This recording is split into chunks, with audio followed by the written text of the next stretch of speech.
in Miami. It's a live crowd in spite of what happened last night. A live crowd in spite of what happened last night. I'm Carrie Champion, your host.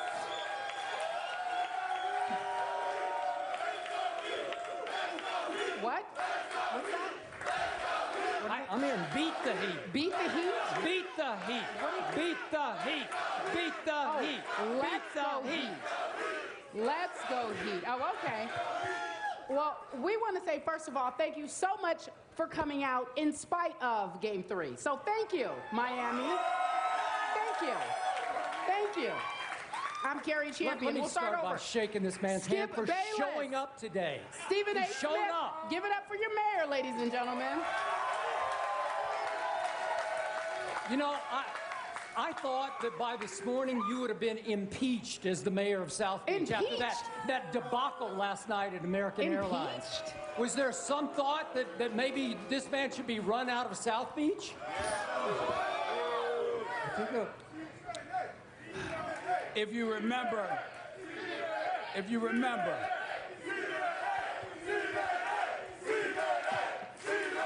they love you. They love you. During the tough times, they love you. I'm so touched. Yeah. I'm so touched, despite what the Benedict Arnold, Dan Le Batard was trying to say about me. I am not a fraudulent mayor. Listen, the people have spoken. They want me to be the mayor of South Beach. I must admit, though, yesterday, y'all saw a lot of security out here. They are not here today because, as the mayor, I've instructed the local police commissioner to put out an APB for Mario Chalmers. Oh, boy. And so we're looking for him. Oh, boy. We're looking for him. Carrie, before we get to the first question. Yes, sir. May I just say to this crowd? Yes.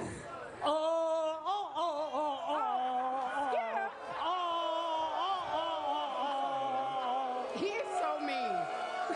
You guys, you know, Skip, be nice. They're in pain this morning. Go Spurs, go. Go Spurs, go. We got a few Spurs fans in the audience. Mayor, are you gonna let them talk to your fans that way? Look, it's been a rough night. Okay. I'll be the first to admit it. All right. I'll be the first to admit it. Let's get right to it. Bottom line is simple. The Miami Heat didn't show up in Game 3. Right. They weren't focused. They got ramrodded. They got beat down. They got stomped. I don't care what the final. I don't care that they pulled it to within 7. The Miami Heat got stomped in Game 3 right here in South Beach last night. They didn't show up in an NBA Finals game, which is egregious. I will remind folks, however, that the Miami Heat did lose last year, Game 3, by 36 points. And still won. Okay. And still won. Good note. So you know what? It's a good note to have, Skip. It's just a game, Skip Bayless.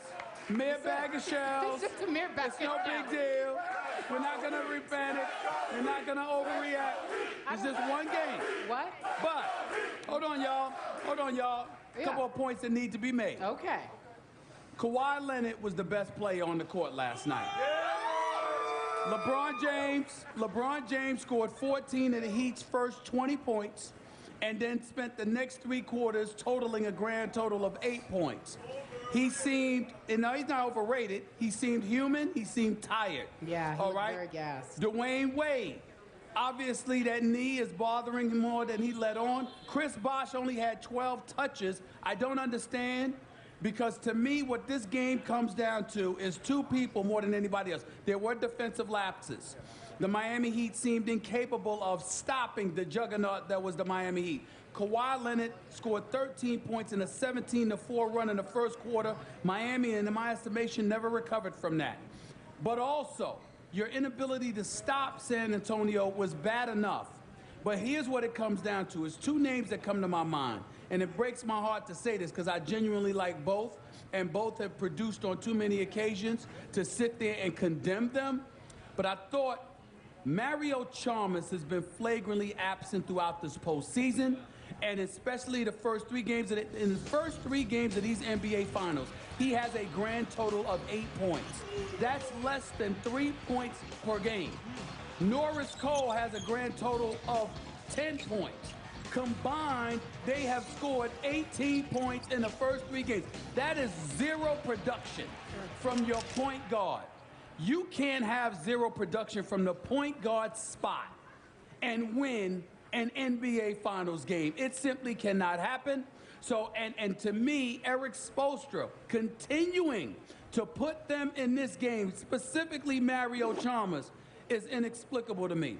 I think desperate times call for desperate measures, and the Miami Heat are on the verge of desperation. I think it's about that time that we at least consider that Dwayne Wade should be your starting point guard, Ray Allen should be put in the starting lineup, and we need to see more of Udonis Haslem. I need to see more of him in that lineup. You got to go big. I'm not saying guys shouldn't play, but you got to shake up something, because let me tell y'all something right now. The Miami Heat went in 24 hours, or more specifically 48 minutes, from being in a position to control this series to being 48 minutes from the brink of legitimate elimination. The Miami Heat are in trouble, and they have to respond in Game 4, which I believe they will, by the way, but they got to do it. And you're not going to do it if you stand pat and keep doing the same things they've been doing with their personnel. The floor is yours, Skip. You made one point in your opening soliloquy regarding King James that I will get to in a minute, because it was ASA 9, ASA 10, ASA 11, and ASA 12. But I'll get to that in 1 second. I reiterate, my Spurs are going to win this NBA Finals in 6 games. 6 games. And last night from the opening tip-off, my Spurs brought it, and your Heat did not. Inexplicably, your Heat did not, and we'll get to that in another second. But allow me to say, welcome back to the Finals, Kawhi Leonard. Welcome back. And welcome back to your home away from home, American Airlines Arena, just up the road here from South Beach. I remind you, Heat fans, and I congratulate you, and I appreciate you for coming out here today. I know it's a tough day. Thank you. But I remind you, Kawhi Leonard in this building, in LeBron's house last year in Game 6, had 22 and 11. In Game 7, he had 19 and 16. He loves LeBron's house. And last night, in the first quarter alone, all of a sudden, there was a Kawhi Leonard sighting. He scored 16 points in the first quarter alone on 5 of 5 shots, and my Spurs were off to the races. But I must also confess on national TV, the third quarter last night took another year off my life, because I will be the first to admit, you started doing your sing-song, oh, oh, oh chant, and I thought I was dead in the third quarter, because my Spurs, who had scored 41 in the first quarter, managed 15 points in the third quarter. And Mr. Smith, I must acknowledge to you, the leading scorer for my Spurs in the whole third quarter scored 3 points by making the one three-pointer he attempted. That was my new man, Marco Bellinelli, who I thought made the shot of the night when your Heat had cut the score to 7. Yep. And I thought, oh my God, it's happening right before my eyes. Minute and a half left in the third. You remember Bellinelli's open 3? It was a killer for the Heat fans in that building. I think we're seeing it right now. Wide open 3, and he made it, and it went back to double digits, and I thought it took the life out of the crowd and a little bit out of the Heat from that point forward, and that game belonged to the Spurs. Now, back to the King. I did predict sitting here yesterday that Miami would win this game, because I get caught up in the crowd. I get caught up in the great game that LeBron James played in Game 2 in San Antonio, and I get caught up in the case that my friend Stephen A. keeps making to me, that his pick is solely based on the fact that the Miami Heat have the single greatest player in the world.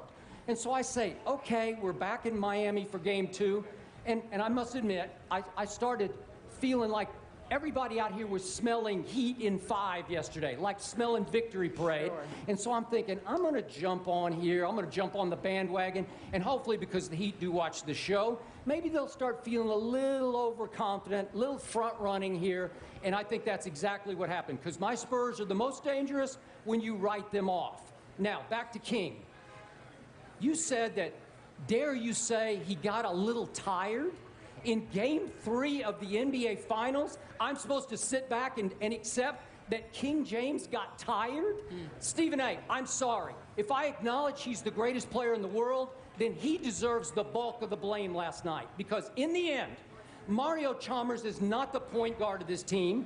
Norris Cole is not the point guard of this team. You know and I know this offense runs through LeBron James. And the last 3 quarters of that game, he went weird LeBron. I'm sorry, he was unplugged. He was disengaged. I don't know why. You tell me, and I got to tell you, as a Spurs fan, as I'm rooting for the Spurs, I'm like, thank you, LeBron. Thank you, LeBron, because he's turned into your equivalent of my Tony Parker dribble, dribble, dribble. When he gets the ball on Kawhi and he starts doing the, you know, the jab step, jab step, jab step, and it goes on for like 10 seconds. And I'm saying, thank you, LeBron. You are taking the life out of your own offense doing that. How do you explain what happened the last 3 quarters when LeBron just went completely passive? He was disengaged. The offense is looking for him to ignite it. He did nothing. And obviously, he had 7 turnovers. I can't make an excuse for him, and I'm not trying to.